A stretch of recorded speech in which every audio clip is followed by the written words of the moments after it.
आज हम परिचय करा रहे हैं सरपंच हमारे बीच में जो खड़े हैं वीरेंद्र सर हैं। पूरी अपनी फौज की नौकरी करके आज इस एकेडमी पे आए हुए हैं। रिटायरमेंट हो चुकी है इनकी पूरी। गढ़वाल सेंटर था, देहरादून के रहने वाले हैं और देहरादून से आपके बीच में आए हुए हैं। समझ रहे हैं आप लोग? सर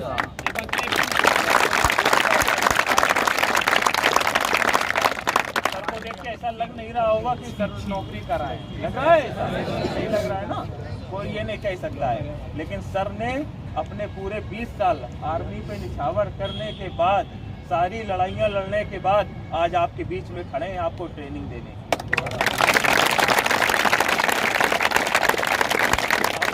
ग्राउंड पे एक अलग उत्साह दिखेगा और आपको आपके बीच सुबह शाम खुद फौजी सर यहाँ उपस्थित रहेंगे। अभी तक जो आपके थोड़े बहुत डिसिप्लिन रहते थे ना, अनडिसिप्लिन रहते थे ना आप लोग, अब आपको इनके उसमें चलना पड़ेगा।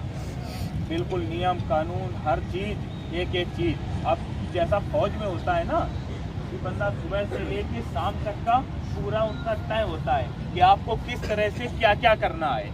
अब आपका पूरा वही चलेगा, आपके साथ बराबर मेहनत करेंगे वो भी उसी तरीके से। समझ रहे हैं? Yes sir. हाँ, आप लोग भी उनके साथ बिल्कुल कोऑपरेट करोगे हर तरह से। किसी भी तरीके की कोई भी शिकायत आपको नहीं मिलनी चाहिए। समझ रहे हैं आप लोग? जैसा वो बिल्कुल कहें उसी तरीके से। और जो लड़के बाल बड़े बड़े रखते हो ये सब बिल्कुल छोटे कर लेना, नहीं टैची मंगा के हम यहीं पे, समझ रहे हो मिश्रा जी हैं? हाँ, बिल्कुल छोटे कर दिए जाएंगे। ठीक है? और जी सर बताइए बच्चों को कुछ। कैसे हो आप लोग? फौजी बनना है? इसके लिए क्या जरूरी है? डिसिप्लिन।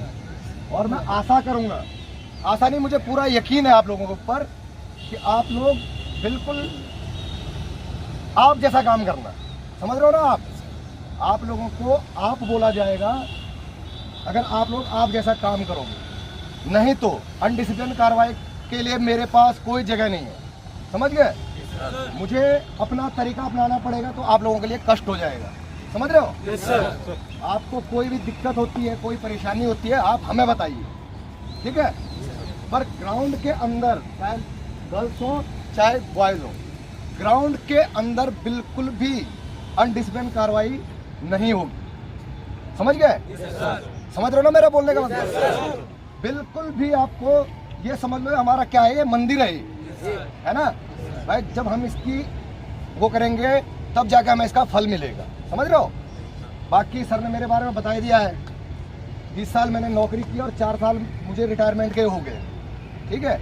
उतनी आप लोगों के साथ किसी की उम्र भी नहीं होगी अभी, नहीं है ना?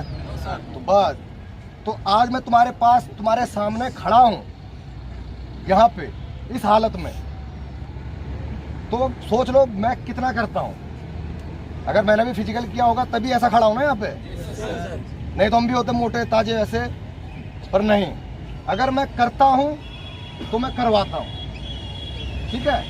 मुंह मैं पहले बता देता हूँ, पहला ही दिन है, किसी के मुंह से आवाजें नहीं आनी चाहिए ग्राउंड के अंदर खास कर। ठीक है ना? आवाज बिल्कुल नहीं। हंसी तो भूल जाना मेरे सामने।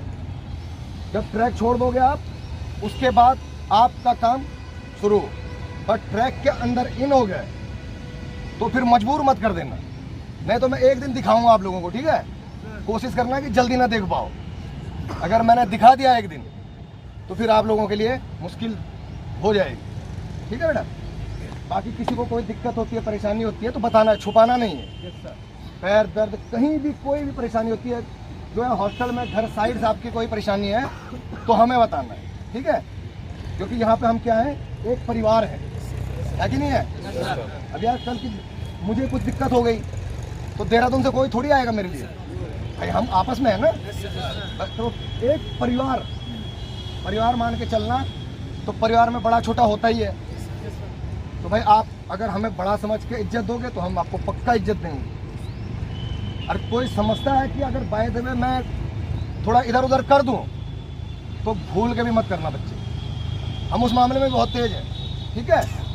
तो ये मत समझना। बाकी आप लोग मैं क्या कराऊंगा कैसे कराऊंगा वो तो आप ग्राउंड के ऊपर देख लोगे, ठीक है। बाकी कोच साहब लोग हैं ही सब, ये भी हमारे साथ पहले के ही हैं, अच्छा ही कराते हैं सब, ठीक है। तो उसमें जितना हमसे हो सकेगा हम और अच्छा करेंगे, ठीक है। पर लास्ट टाइम बता रहा हूँ फिर एक बार, ग्राउंड के अंदर क्या होगा, डिसिप्लिन, ठीक है।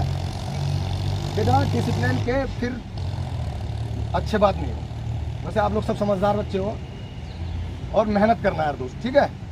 घर वालों ने अगर आपको यहाँ पे भेजा है, आप लोग यहाँ पे भाई पैसे दे रहे हो, तो हमारा काम है आपको करवाना और आपका काम है करना, ठीक है। तो उन माँ बाप के जो खून पैसे की कमाई है ना, उसको बर्बाद नहीं जाने देना है, ठीक है। समझ रहे हो ना? Yes sir. भाई अगर तुम यहाँ पे पसीना बहाओगे तो बोलते हैं ना उधर खून बसता है, ठीक है। वो तुम्हें उसी दिन पता चल जाएगा जब रस्से पे छटता है ना आदमी, तब बोलता है मैं इतना सा और करता तो शायद हो जाता। तो काश नहीं होने देना है, ठीक है। वो चीज़ यहीं पे पूरी करने की बात के लिए नहीं रखना अपना कि यार अगर उस दिन मैं थोड़ा कर लेता तो शायद मैं हो जाता, तो काश छोड़ देना, ठीक है। और किसी को भी कोई दिक्कत होती है तो बताना हमें, ठीक है। बाकी बेस्ट ऑफ लक।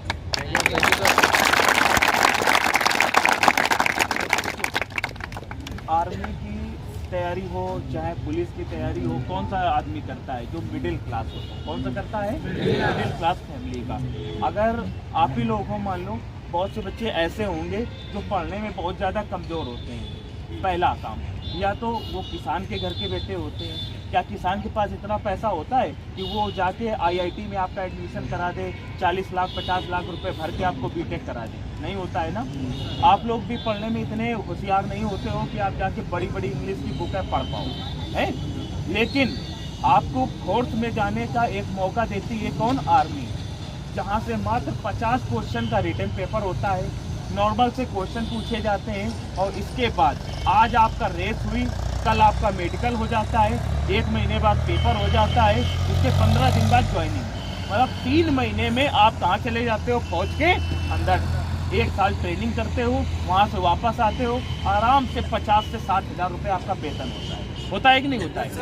1 क्लास की सुविधाएं मिलती हैं आपको, मेडिकल की सुविधाएं जो किसी नौकरी में नहीं मिलती। क्या एक आईआईटी इंजीनियर को मेडिकल की सुविधाएं मिलती हैं? नहीं मिलती। आप अपने माता पिता बीवी बच्चे सबका इलाज कहाँ कराते हो? 7 एयरफोर्स हॉस्पिटल में जाते, जहाँ पे आपको निःशुल्क खाना हो चाहे एक एक दवा हो, सब कैसी दी जाती है? फ्री सेवा। क्यों? क्योंकि आप वहाँ जंग के मैदान में रहते हो। बॉर्डर पे अगर कोई लड़ता है तो कौन लड़ता है जाके? आर्मी ही तो लड़ता है, फौजी ही तो लड़ता है। पता तक नहीं होता है घर वालों की कि आज वहाँ जंग हो रही है, हमारा बेटा वापस लौट के आएगा कि नहीं। आखिर लास्ट में क्या होता है? शहीद का बॉडी पैक करके आ जाते हैं। फिर भी वो हंसता है उसका माँ बाप, क्यों? क्योंकि मेरा लाल क्या हो गया है? शहीद हो गया है। समझ रहे हो? शहीद का दर्जा भी एक बहुत बड़ा दर्जा होता है। आपने देखा होगा जब कोई फौजी शहीद होता है ना, आसपास का पूरा गांव इकट्ठा हो जाता है, कितने सम्मान के साथ उसकी विदाई होती है। क्या अन्य किसी नौकरी में ऐसा होता है? नहीं होता है ना। तो आप लोग यहाँ पे अगर हमारी एकेडमी पे आए हो तैयारी करने, घर वाले एक आस लगाए बैठे होते हैं कि कानपुर डिफेंस में हमारा बच्चा गया है, हमको हर हाल में किसी तरह, चाहे सर्दी हो चाहे पानी लगाना पड़ रहा होता है खेतों में। आप या सुबह उठने में आनाकानी करते हो, घर वालों से पूछो तो 12 बजे रात में जाके खेतों में पानी लगाते हैं।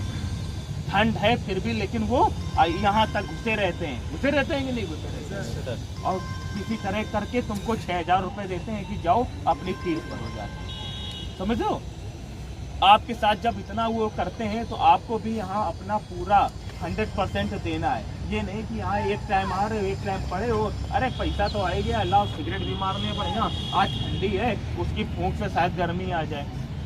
समझ रहे? तो ये सब नहीं, यहाँ नशा पत्ती करने नहीं आए हो। ये सब आप फौज में जब हो जाए ना, अंदर दारू मिलती है बढ़िया वाली, फिर पीना जाके आराम से। अभी तो पी लेते हो ना, खाओ केला खाओ बढ़िया, अंडे खाओ जाके, मुर्गा खाओ जाके, भाई जो कोई खाता है ये सब चीज़ें खाओ जिससे आपके शरीर को एनर्जी मिलती है। ये थोड़ी ना कि वो ज़्यादा मोटा है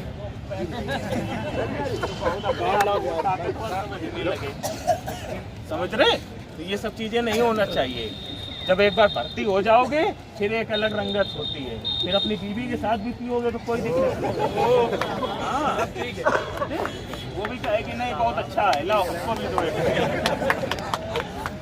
लेकिन अभी ये सब होगा आपको ये चीज बिल्कुल मन में ठान लो कि बस मुझे साला पाना, ये मान लो वर्दी उस पेड़ में टंगी है, वहां तक हमें किसी तरह मंजिल पे पहुंचना है। हर बस जिसने एक बार सोच लिया बन गया।